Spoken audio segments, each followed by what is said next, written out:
Hello and welcome to Fox News Tonight. I'm Kayleigh McEnany. We are less than 4 hours away from Title 42 expiring, unleashing an unprecedented surge of illegal immigration at our southern border. And let us be crystal clear. The torrent of illegal immigration that you are about to see was entirely preventable.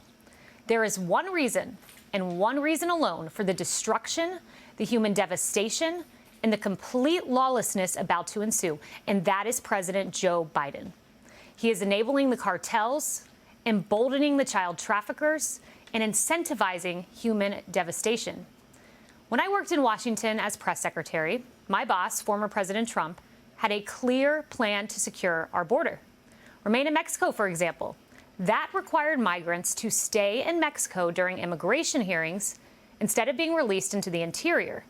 And the Safe Third Country Agreement allowed President Trump to fly asylum applicants out of the border to a safe third-party country. But President Biden, he did away with Trump's policies. He dismantled the entire system.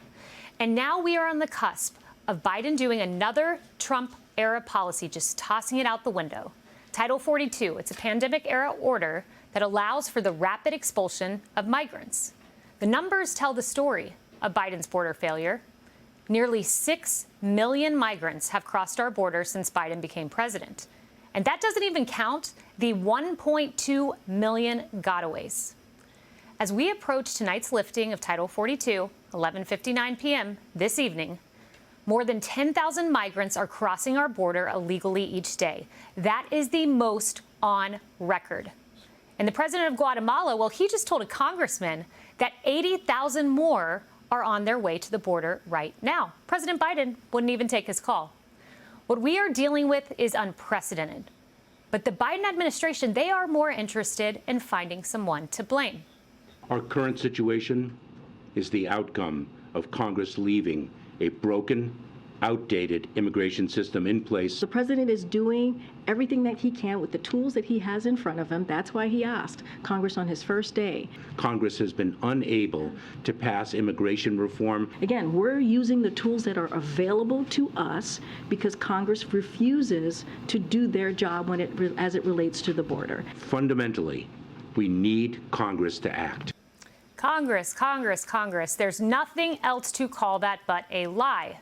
The president, he has inherent powers to deal with the surge, but he's choosing not to use them. And as for Congress, House Republicans have been hard at work passing a bill to codify Remain in Mexico.